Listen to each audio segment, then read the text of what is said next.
idea de ese tumor, ¿no? Del origen de ese tumor. Si es un tumor de partes blandas, ¿no? O es un tumor ganglionar, o es un tumor de una glándula, ¿no? Una tiroides, un tumor a partir de una glándula, ya sea salival. Pero además de la clínica, cuando estamos ante tumores, necesariamente para tener un diagnóstico ya definitivo, tendremos que realizar lo que es la biopsia. ¿Qué es la biopsia? Una muestra, una toma de muestra de... Sí, una toma de muestra de un tejido Ya. para su estudio. Exacto. Es la obtención de una muestra de un tejido tumoral, de un tumor, ¿no? En cualquier parte del cuerpo, en realidad, no es exclusivamente de cara y cuello, ¿no? Cuando hay un tumor en cualquier parte del cuerpo, vamos a terminar haciendo una biopsia. Tenemos que determinar, tenemos que saber, tenemos que tener un diagnóstico preciso, el cual nos va a dar la biopsia. Y la biopsia puede ser distinta, la podemos obtener de distintas formas. Tenemos la biopsia excisional.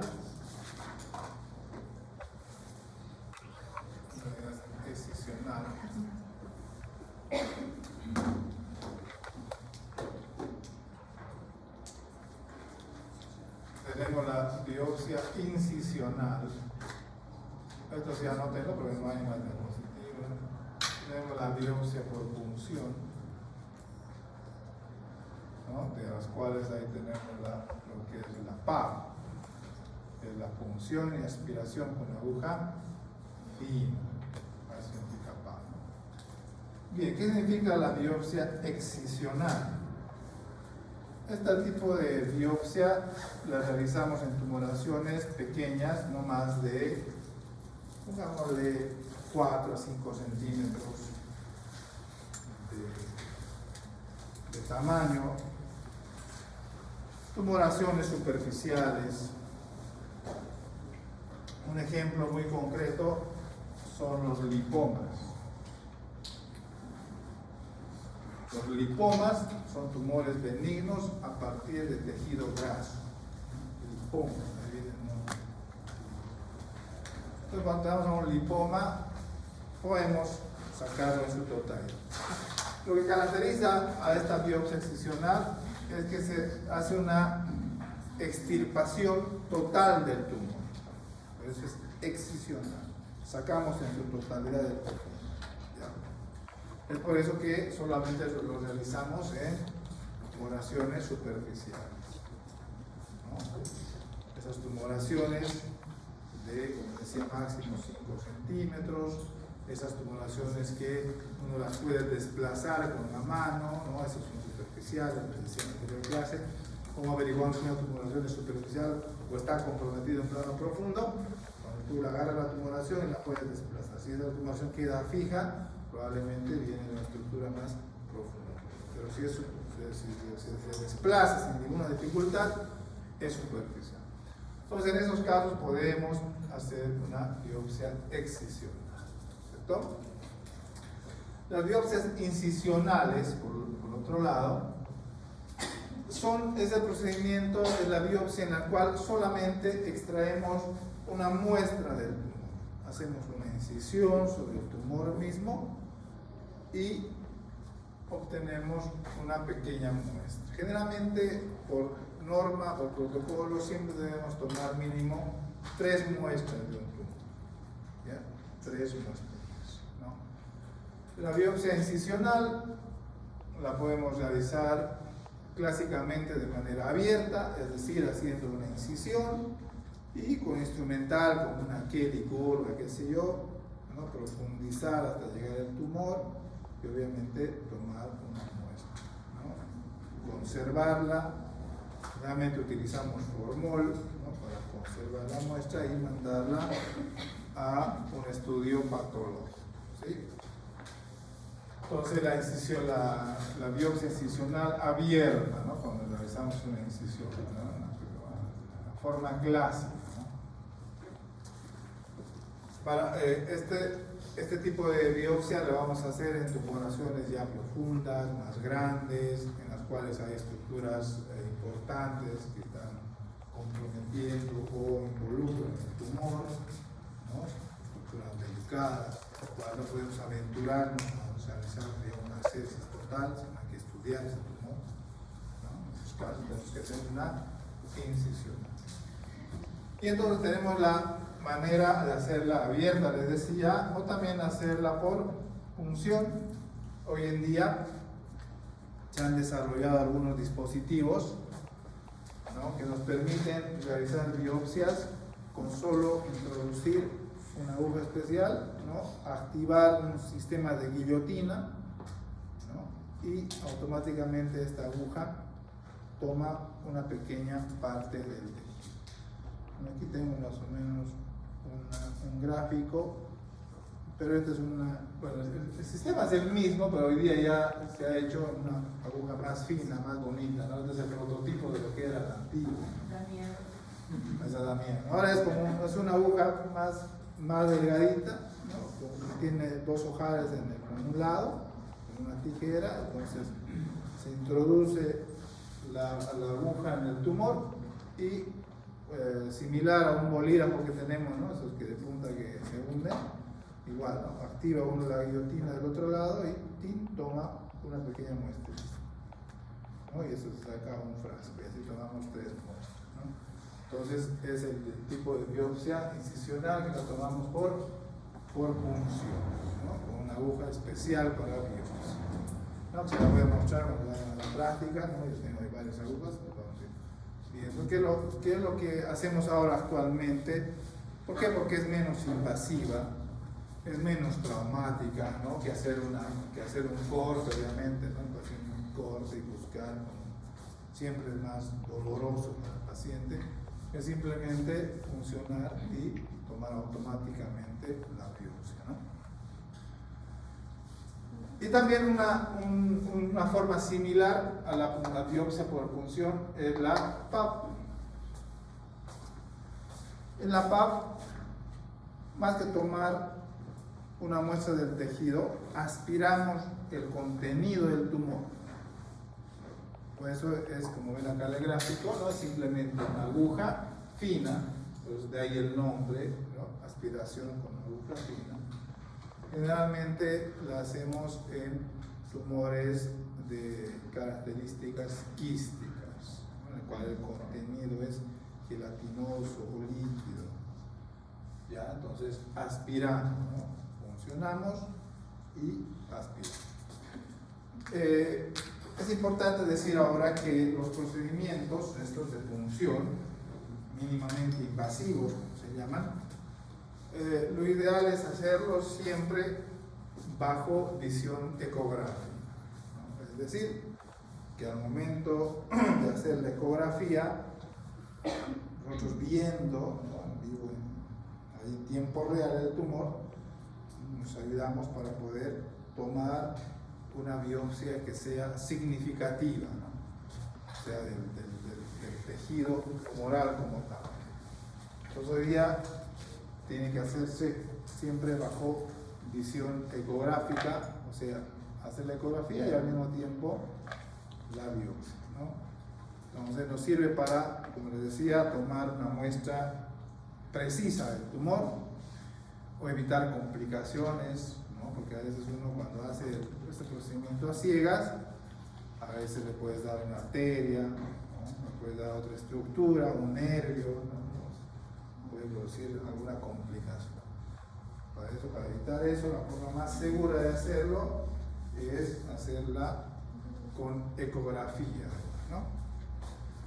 Bien, y entonces todo esto está destinado a que podamos obtener un pedazo, una muestra de ese tumor y mandar a patología para que haga el análisis completo de eso y ya pues nos reporte, ¿no? Nos reporte un diagnóstico definitivo Entonces el diagnóstico definitivo en una tumoración va a ser de orden patológico, ¿no? O sea, histopatológico, ¿no? El que va a dar el diagnóstico definitivo, en definitiva, va a ser el patólogo, ¿no? Que va a ampliar, va a hacer un tratamiento de esa muestra que has enviado, ¿no? La va a poner a su microscopio, la va a ampliar 1000 veces y ahí va a ir viendo qué tipo de células están formando ese tumor, ¿no? Nos va a decir ahí, ¿no? En detalle, ¿no? Cuando vayamos a la práctica vamos a ver algunos resultados que yo tengo ahí de patología, van a ver cómo informa el patólogo, ¿no? El patólogo hace un informe macroscópico y microscópico, ¿no? El informe macroscópico es cómo recibe la muestra, ¿no? De qué tamaño tiene la muestra, ¿no? Es bastante meticuloso el informe del patólogo, ¿no? Un ejemplo dice ingresa muestra de 2 por 3 milímetros de aspecto, ¿no? Y ya el informe microscópico es lo que ve ya el microscopio, ¿no? Con histológico, ¿no? Entonces ya ese diagnóstico pues es irrefutable, ¿no? Porque estamos viendo qué tipo de células son, ¿sí? Entonces ese va a ser el diagnóstico definitivo de nuestro paciente. Sin embargo, para poder estudiar estos tumores o para poder hacer tanto la biopsia como ven, un examen complementario básico y fundamental para todos los tipos de tumores es justamente la ultrasonografía o la ecografía, ¿no? Entonces es un estudio, es un examen complementario con el cual empezamos a hacer el estudio de un tumor, ¿no? Siempre que tengamos un tumor vamos a necesariamente solicitar una ecografía de partes blandas, así se llama, ¿no? Ecografía o ultrasonografía de partes blandas, así la solicitamos cuando queremos que se haga una ecografía superficial de la zona donde está el tumor, ¿no? Entonces ahí ecográficamente vamos a ver qué nos va a aportar la ecografía a los datos.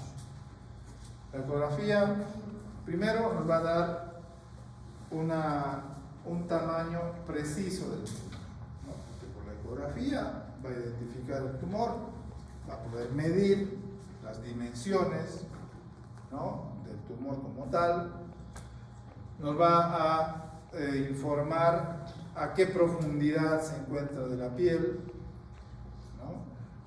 Nos va a poder decir qué contenido tiene ese tumor, ¿no? Si realmente es un contenido denso, es un contenido sólido, es un contenido quístico, ¿no? Es un contenido líquido o denso, como les decía, ¿no? Va a diferenciar, como ven ahí, una masa sólida de una quística, ¿no? Nos va a poder definir si invade o no a otras estructuras, ¿no? O si es un tumor bien definido. Los tumores benignos, por ejemplo, son tumores bien definidos, ¿no? Bien encapsulados, que tienen su cápsula. Sin embargo, los tumores malignos tienden a infiltrar a las estructuras vecinas, ¿no? Entonces eso ecográficamente nos va a poder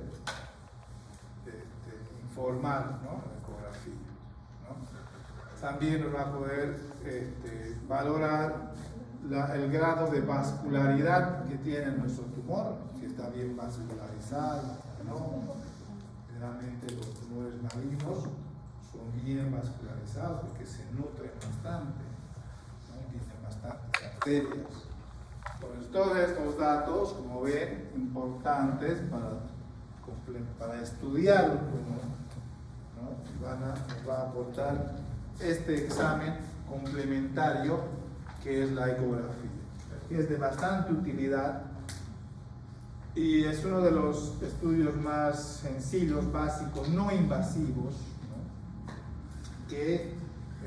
Y además económico en nuestro medio. Es fundamental que esté al alcance del paciente, ¿no? Es uno de los exámenes que tenemos que solicitar cuando tenemos un tumor para poder estudiar los tumores. Entonces, todos estos datos los va a aportar la ecografía, ¿no? Si es un tumor profundo, el tamaño exacto, el contenido, si invade o no estructuras contiguas, si está vascularizado o no, ¿no? Entonces, tan importante es la ecografía hoy en día, que vamos a ver cuando veamos patología tiroidea. Ya hay algunos parámetros que uno toma en base a la ecografía, de tiroides en este caso, para poder definir si ese tumor, si ese nódulo tiroideo, en el caso de las enfermedades tiroideas, es maligno o benigno. Ya con solo hacer una ecografía, ¿no? Muchas veces hay un alto porcentaje de poder definir si ese tumor es maligno o benigno.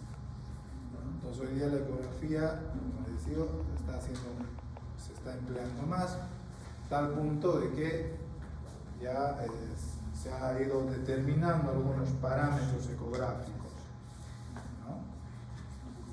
Bueno, sin embargo, para tumores más profundos, en estructuras complejas, por ejemplo, un tumor en zona 3 del cuello, que les decía que está por detrás de la mandíbula, donde difícilmente van a poder hacer una ecografía, ¿no? Porque tiene sus huesos por delante. Entonces tendremos ahí el siguiente estudio ecográfico, el siguiente estudio complementario, que será la tomografía axial computarizada, ¿no? La TAC. Siempre en el caso de que estemos sospechando de un tumor que no comprometa arterias o venas, o contrastada cuando queremos resaltar, ¿no? Es la diferencia de una simple contrastada. La contrastada nos resalta la parte arterial, ¿no? Esa es la diferencia, ¿no? Se inyecta un contraste por vía endovenosa, y pues la contrastada nos va a dibujar, ¿no? Toda la parte arterial, ¿no? Y hoy día, como ven, la tecnología ha avanzado tanto, inclusive se pueden hacer reconstrucciones en 3 dimensiones, ¿no? Ya se reconstruye y podemos verlo al tumor todos los detalles de un tumor, ¿no? En todos los ángulos se puede hacer reconstrucción, ¿no? Entonces la diferencia que cuando estamos sospechando un tumor profundo, como que cercano a estructuras vasculares, o donde no se puede hacer una ecografía, pues no queda más que hacer una tomografía, ¿sí? Hay otros estudios más específicos que tenemos que solicitarlos también, por ejemplo, las angiografías. La angiografía es un estudio exclusivamente de la parte arterial, ¿no? Arterial del cuerpo humano. Entonces, cuando estamos sospechando una tumoración a partir de una vena o una arteria, por ejemplo, el aneurisma de arteria carótida, que lo mostraba en la anterior clase, ¿no? El paciente con tumoración aquí que late, que pulsa, entonces el paciente pues necesariamente vamos a tener que hacer una arteriografía para ver la extensión del tumor, ¿no? Si compromete algún campo lateral, qué sé yo. Inclusive ahora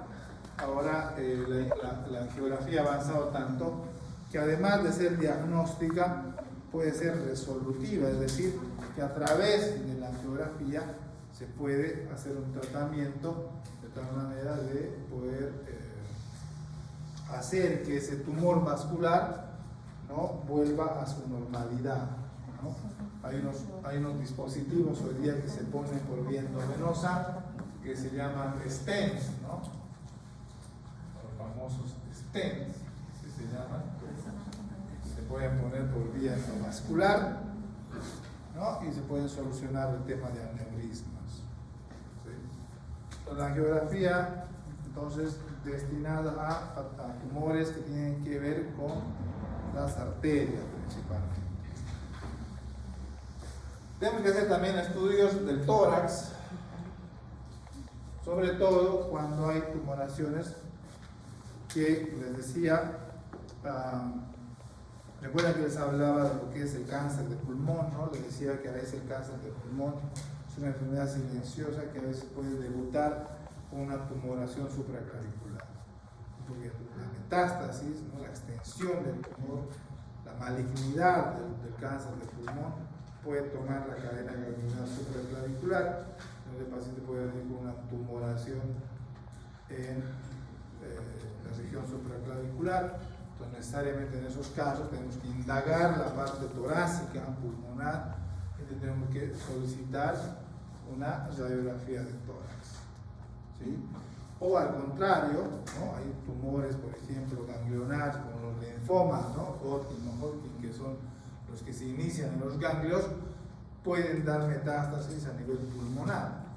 Entonces también tendremos en esos casos, ¿no? Evaluar, ¿no? La parte torácica, descartando si hay alguna metástasis, ¿no? Una diseminación. La metástasis no es más que la diseminación de un tumor maligno, ¿sí?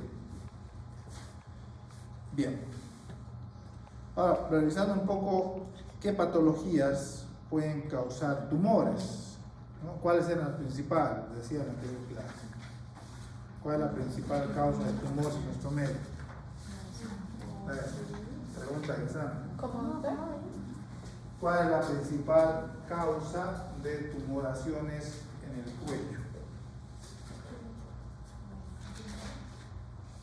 Recuerda que les decía cuando habíamos esa diapositiva del cuello, así como eso, ¿no?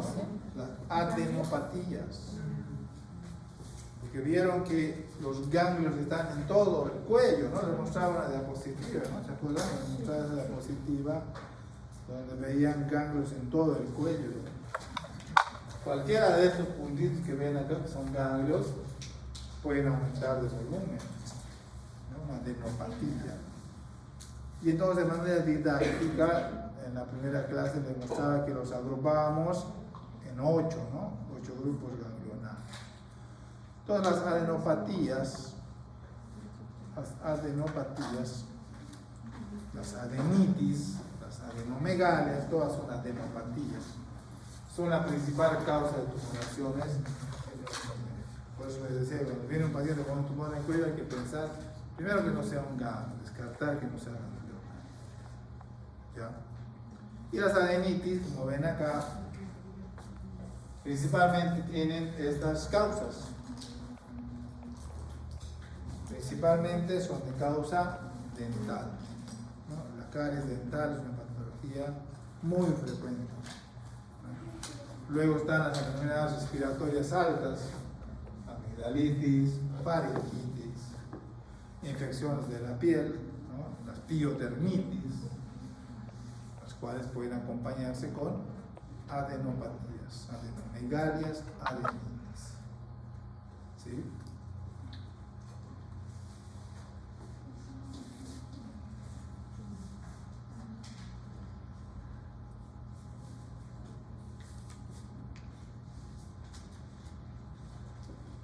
Las adenopatías también pueden ser de carácter inflamatorio, tanto agudo como crónico. Entonces hay infecciones crónicas, ¿no? Infecciones crónicas, como por ejemplo pacientes con tuberculosis, pacientes portadores del virus de inmunodeficiencia humana, ¿no? Del VIH. O sea, procesos infecciosos crónicos también pueden acompañarse de adenopatías.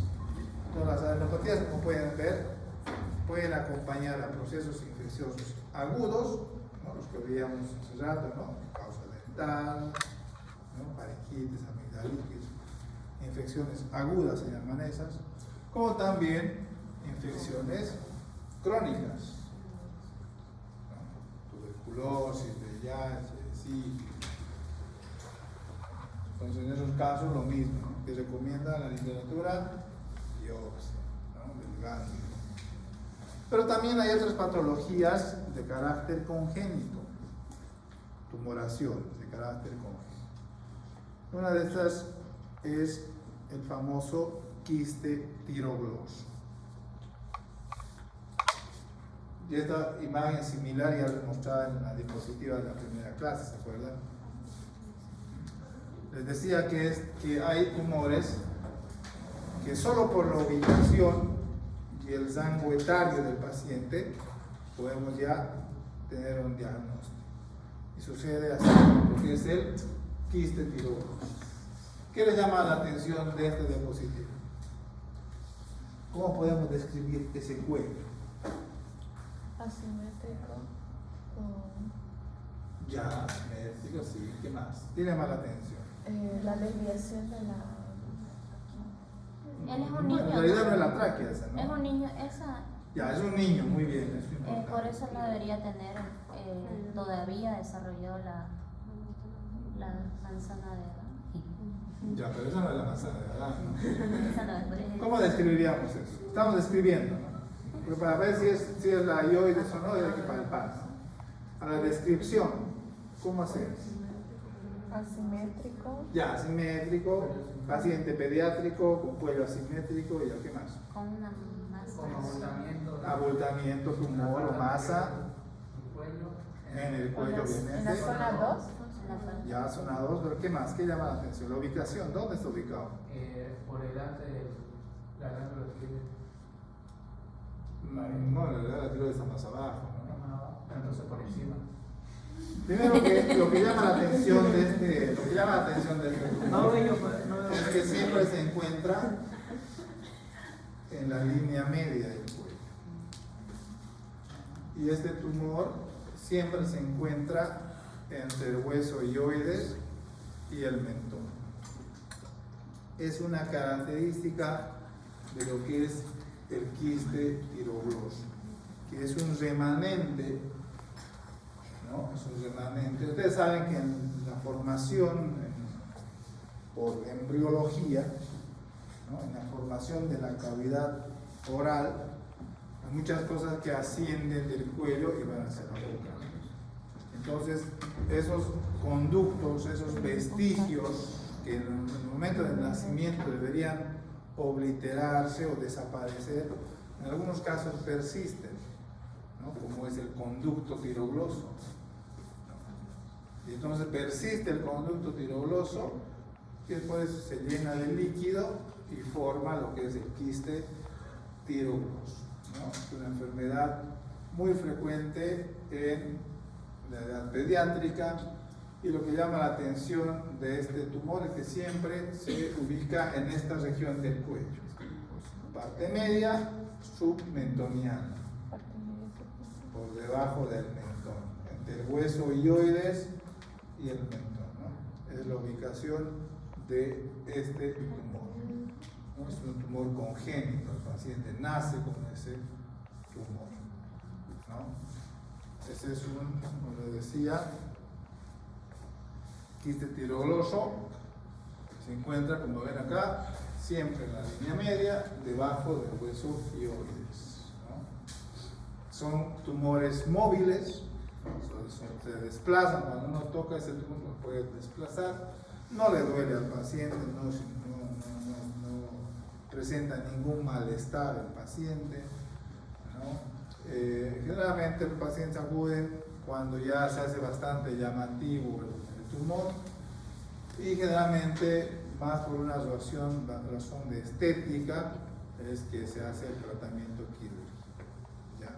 Porque el quiste tirogloso, como les decía, primero que no le causa dolor al paciente, no perjudica en nada el movimiento del cuello, no obstruye en nada la vía aérea, la digestiva, ¿no? Más por razones cosméticas, como es aquí, ¿no? El tratamiento es netamente quirúrgico, ¿no? Se hace una resección del quiste y el asunto resuelto, ¿no? Entonces, es un tumor, en este caso, de carácter benigno, ¿no? Porque la recurrencia es mínima, ¿no? Casi imposible, ¿sí? Es un tumor benigno, congénito, muy frecuente en los niños, entonces, y fácilmente identificable por la ubicación clásica del tumor, ¿sí? ¿Por qué se desarrolla un cuello? Por una persistencia del conducto tirogloso, como les decía. Una persistencia. Normalmente eso debería desaparecer al momento de nacimiento, pero hay casos en los cuales persiste el conducto tirogloso, ¿sí? Durante el nacimiento hasta el momento en que se manifiesta, se llena de líquido y entonces forma un quiste. Ese es el famoso quiste. Si se lo deja, puede llegar a crecer, pero se limita, ¿no? Tiene un límite. Como le digo, crece hacia la superficie, en ningún momento va a perjudicar, a obstruir, ¿no? Si el paciente no se lo opera, puede estar así hasta cuando quiera, hasta la adulta, qué sé yo. Pero como les digo, pues, los pacientes generalmente van a la consulta porque es un poco desagradable tener ahí una tumoración bastante llamativa en el cuello, ¿no? Entonces, más de tratamiento por una cuestión estética, ¿no? ¿Sí? Similar caso es los tumores o quistes branquiales, que también son congénitos, pero a diferencia del quiste tirogloso, que están en la parte media del cuello, estas están ubicadas en las regiones laterales, ¿no? Y también, similar un poquito a lo que es el quiste tirogloso, son remanentes de lo que alguna vez fue el aparato branquial fetal. No se produce su cierre que debería producirse al momento de nacimiento, persisten por X o Z motivo y entonces se llenan de líquido y forman esos quistes que se llaman los quistes branquiales, ¿no? Su ubicación generalmente se encuentran ya sea en el ángulo de la mandíbula, como ven acá en la foto, ¿no? Aquí está la oreja, la mandíbula, aquí está el ángulo de la mandíbula, o pueden encontrarse a lo largo del borde anterior del esternocleidomastoideo. Son tumoraciones de características quísticas, ¿no? O sea, blandas, móviles, no le duele al paciente, ¿no? Son remanentes de los arcos branquiales. Ustedes recordarán mucho más que yo lo que es la embriología. Entonces, son remanentes, no desaparecen al momento del nacimiento, entonces se van formando y se van haciendo cada vez más llamativas, ¿no? Esa es la ubicación. Entonces, lo que llama la atención en esto es que la ubicación de estos quistes, ¿no? Son el ángulo de la mandíbula y por delante, borde anterior del esternocleidomastoideo, ¿sí?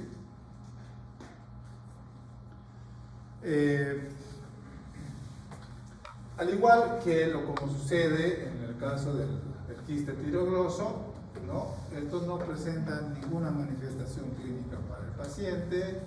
Algunas veces pueden presentar alguna comunicación anómala, ¿no? Con el conducto auditivo externo, ¿no? O hay riesgo de que puedan fistulizar, es decir, comunicarse anormalmente con otra estructura contigua, pero rara vez sucede eso. Más el tratamiento, como ven aquí, es estético, al igual que el quiste tirogloso, y en algunos casos para prevenir infecciones, como generalmente tienden a fistulizar, a comunicarse con otras estructuras contiguas, pueden generar infecciones. Entonces, para prevenir eso, se hace un tratamiento que es netamente quirúrgico también, ¿ya? Es una resección quirúrgica, es un tumor benigno, no se vuelve a formar, ¿sí? Otro caso de tumores de carácter congénito igual es el higroma quístico. También son tumores de origen de tipo quístico, en este caso de origen linfático. Esto se debe a una falla congénita, ¿no? En lo que son la formación de los linfáticos primordiales, ¿no? Estos generalmente se pueden presentar al momento del nacimiento o hasta el segundo año de vida. Generalmente en el 75% de los casos estos higromas se presentan en el cuello, ¿no? También pueden presentarse en la axila, en el mediastinio, creciendo en el retroperitoneo, ¿no? Donde haya gánglico, es un problema de origen linfático ganglionar, ¿no? Entonces, generalmente se presentan de esta manera. ¿Bien? Es un paciente pediátrico con el cuello totalmente asimétrico, ¿no? Ya no es un cuello cilíndrico, eso es un cuello ya deforme en su totalidad, ¿no? Que lo llamativo de este higroma quístico es el crecimiento. A diferencia del quiste tiroidoso, en el cual, o el quiste branquial, el cual el crecimiento es contenido, por decir, no crece mucho, pongámoslo así. El higroma quístico tiende a expandirse, a ser de crecimiento más variable. Va creciendo y como crece, en algún momento puede llegar a obstruir la vía aérea o vía digestiva, ¿no? Y entonces, en esos casos, sí hay un riesgo, ¿no?, de obstrucción, por lo cual debemos realizar el tratamiento quirúrgico, ¿no? Entonces, otra forma de presentación del higroma quístico, ¿no?, como les decía, son masas quísticas, blandas, ¿no? La característica del higroma quístico es blando, ¿cierto? No sensible, es decir, que no le duele al paciente, no hay ninguna sensibilidad ahí, no le duele, el tamaño puede ser variable, el contenido es linfa, ¿no? Es por eso que conforme se va formando la linfa, va a crecer el tumor y va a llegar a obstruir, ¿no? Hay una prueba curiosa que se hace en este caso que se llama la prueba de la transiluminación. ¿En qué consiste la prueba de la transiluminación?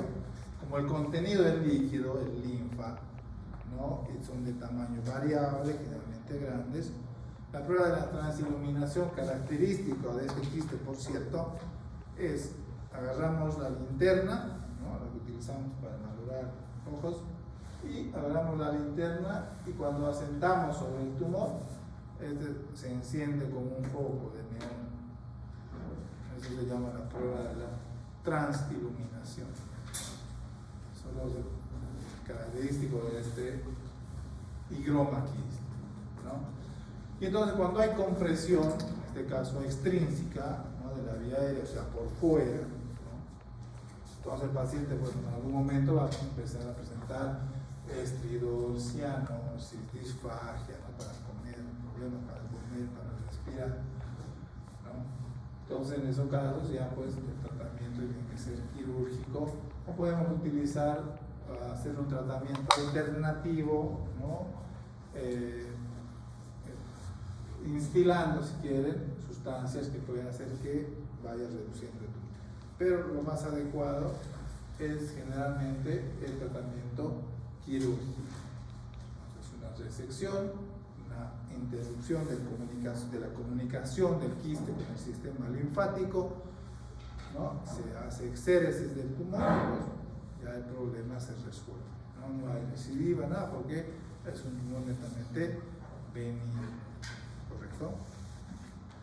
¿Ya? Ese es el tumor que se llama el higroma quístico, ¿ya? Que a diferencia del braquial y el quiste tiroidoso, este sí tiene un riesgo porque va creciendo, ¿no?, conforme se llena de linfa, porque tiene una comunicación con el sistema linfático, ¿no? Y entonces va creciendo hasta un momento en que presenta dificultad el paciente para respirar y deglutir. Entonces, para evitar eso hay que hacer un tratamiento quirúrgico, ¿no? No es como nosotros que simplemente por estética, pues no por verse bien, digamos, se hace el tratamiento, ¿sí? Bien. Otros tumores que involucran, en este caso, la parte glandular principalmente los tumores en glándulas salivales, ¿no? Tenemos aquí el famoso tumor de la glándula parótida, ¿no?, que también es un tumor benigno, ¿no? En este caso ya son tumores de consistencia más sólida,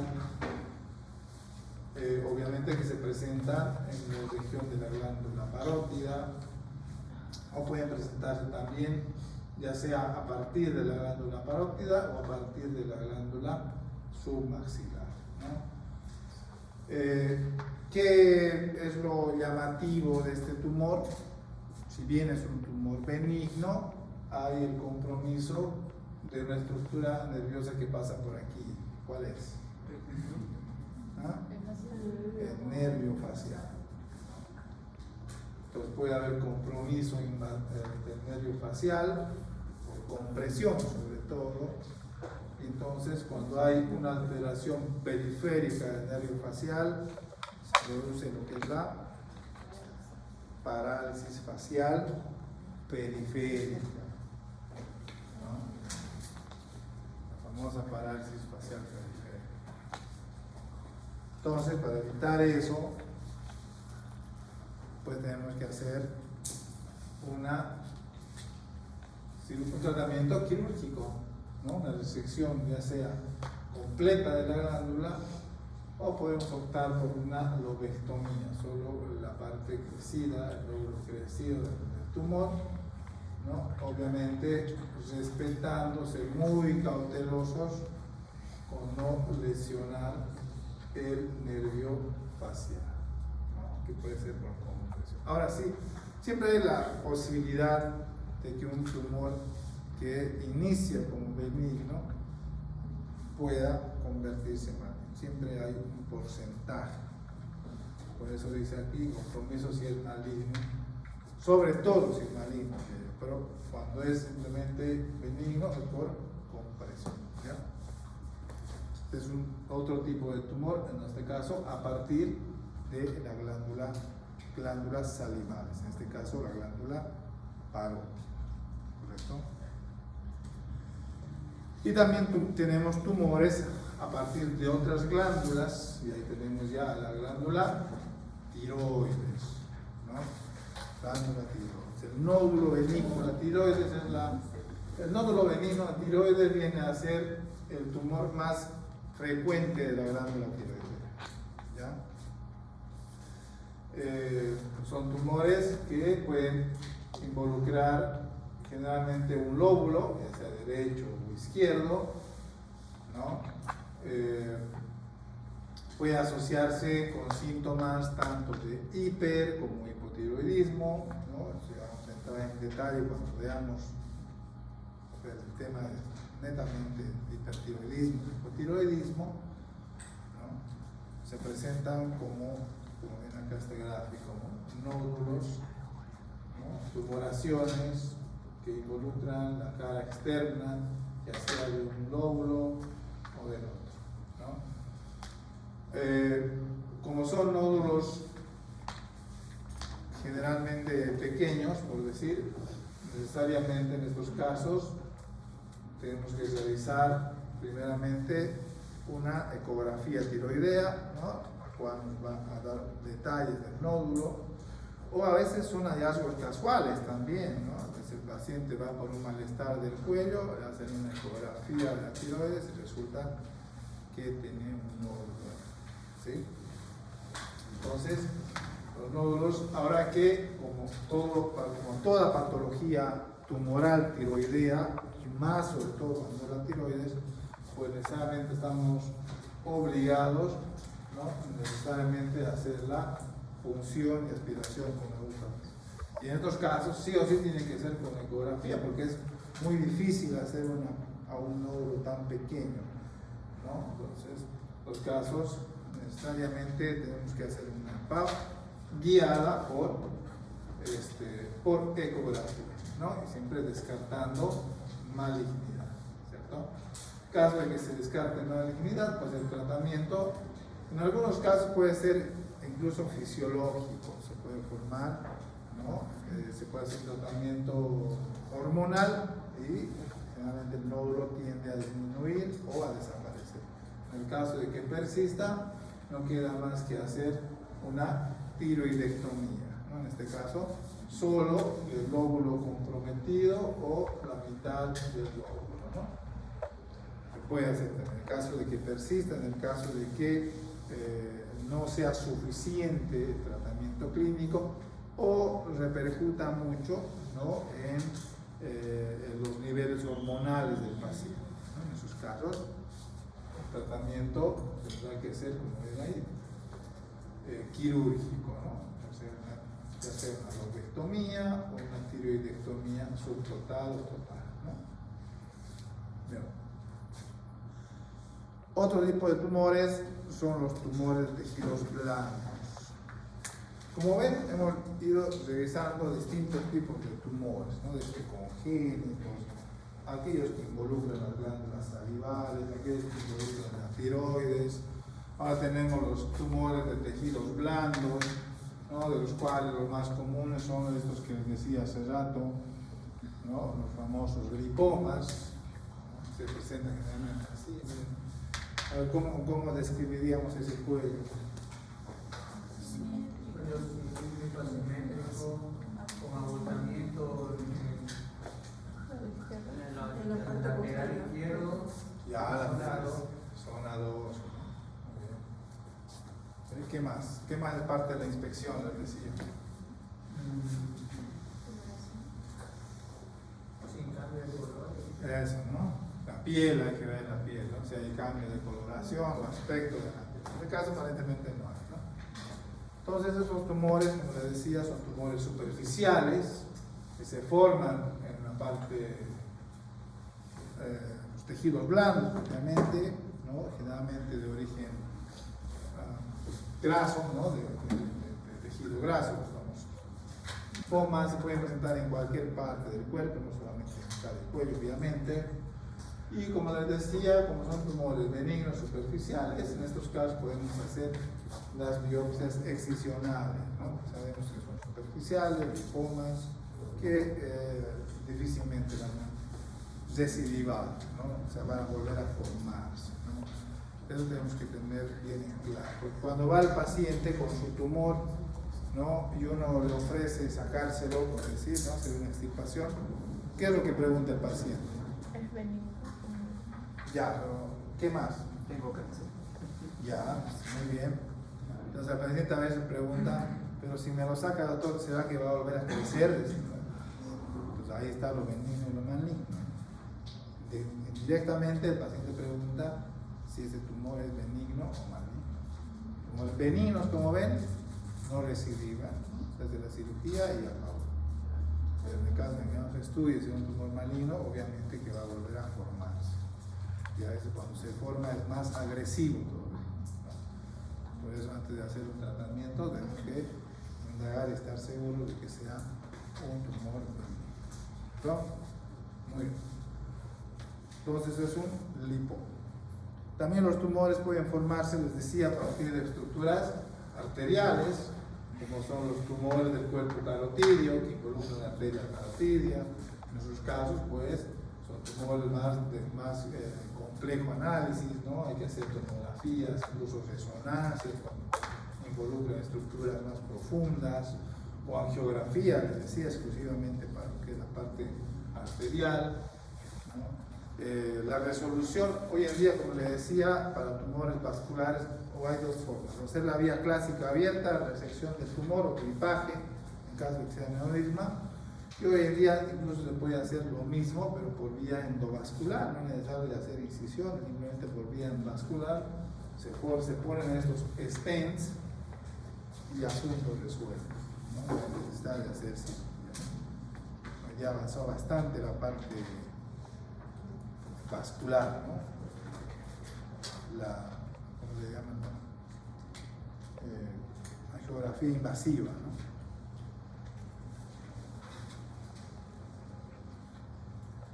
También tenemos los tumores a partir del tejido nervioso, tumores neurogénicos, ¿no?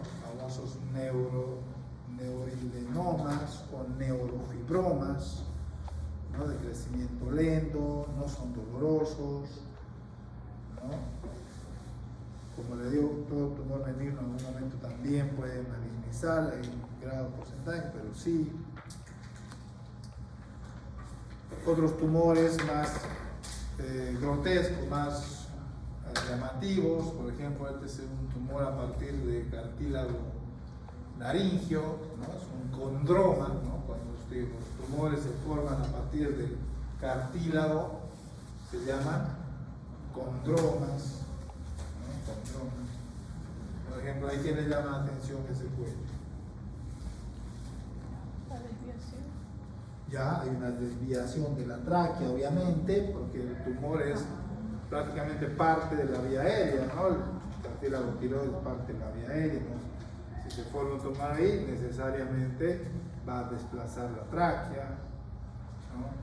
Entonces, como es parte de la vía aérea el tumor, conforme vaya creciendo, va a ir obstruyendo la vía aérea.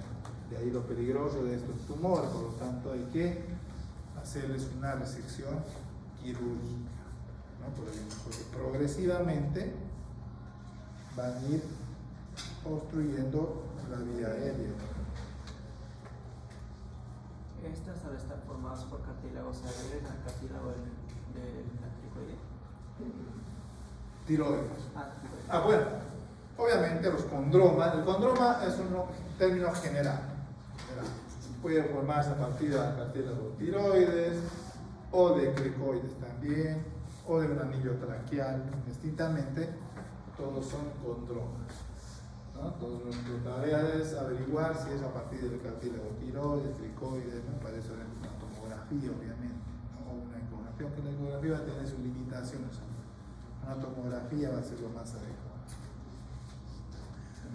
Y por el hecho de que es parte de la vía aérea, como les decía, va creciendo y va tapando, desviando la tráquea hasta el momento que el paciente va a dificultad respiratoria, ¿no? Por lo tanto hay que adelantarse y hay que hacer una exéresis de ese proceso. Bien, así como tenemos tumores benignos, han visto de todos los tejidos prácticamente, tenemos tumores malignos, ¿no? La otra cara de la moneda. Y así como teníamos las adenopatías,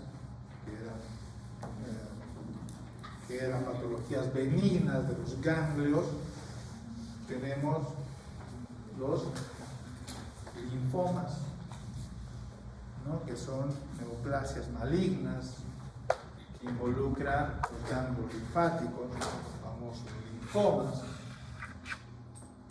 ¿no? La diferencia, como les decía, de estos generalmente son dolorosos, son tumores profundos, ¿no? Lo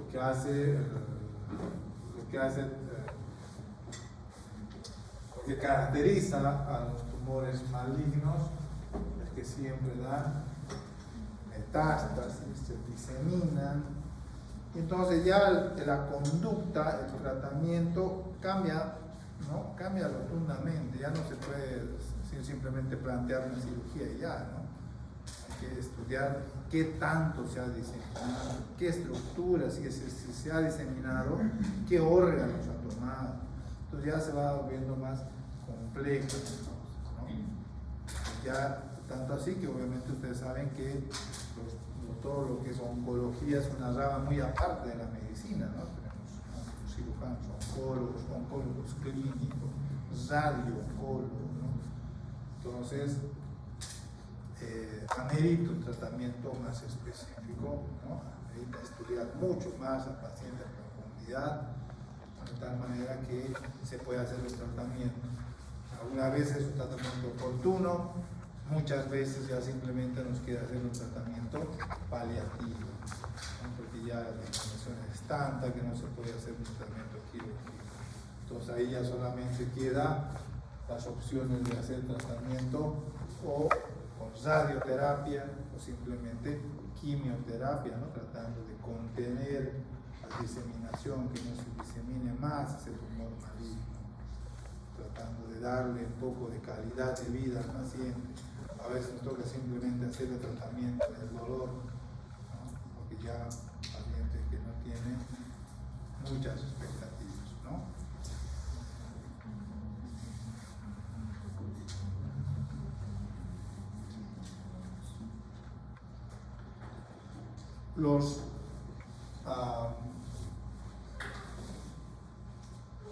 Así como teníamos los tumores benignos de partes blandas, tenemos los tumores malignos de partes blandas, ¿no? Los famosos sarcomas.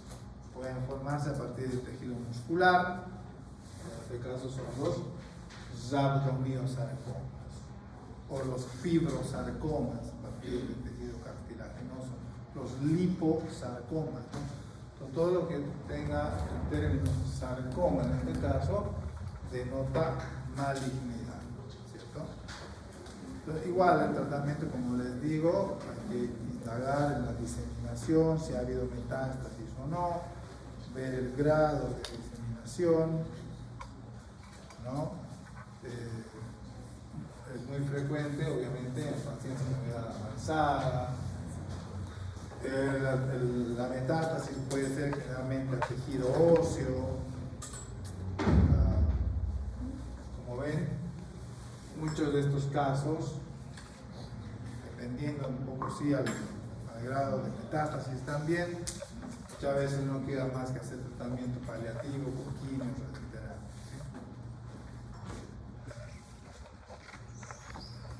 También algo importante que debemos recordar o saber son los diferentes tipos de cáncer de piel que tenemos. También los que involucran carículas, ¿no? Cuando hablamos de cáncer de piel, tenemos que hablar de dos clases principalmente. Cáncer de piel de tipo vasocelular y del cáncer de piel espinocelular, ¿no? Dos principales que tenemos. Siempre van a ver que, como por ejemplo acá en estas dos fotografías, que llama la atención que estos cánceres siempre se presentan en las zonas más fotoexpuestas, ¿no? O sea, en la frente, ¿no? En la región malar. Como les decía, pueden infiltrar, ¿no? A tejidos blandos, a huesos, ¿no? Infiltrar a ganglios también, ¿no es cierto? La metástasis, obviamente, cuando se trata de un cáncer maligno, siempre está presente.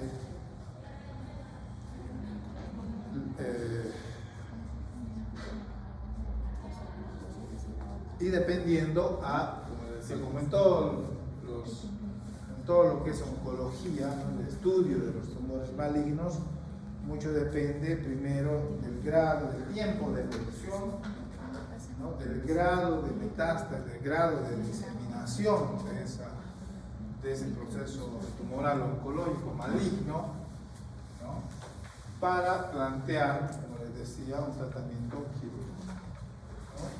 En nuestro medio, para ser sinceros, generalmente los pacientes acuden ya en las últimas etapas, ¿no?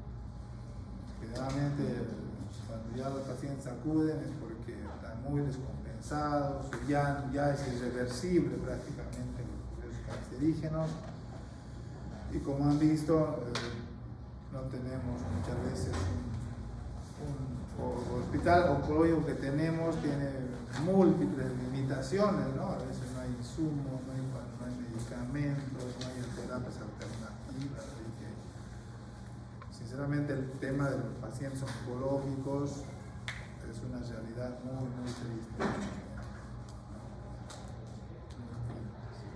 Bueno, preguntas hasta acá, dudas.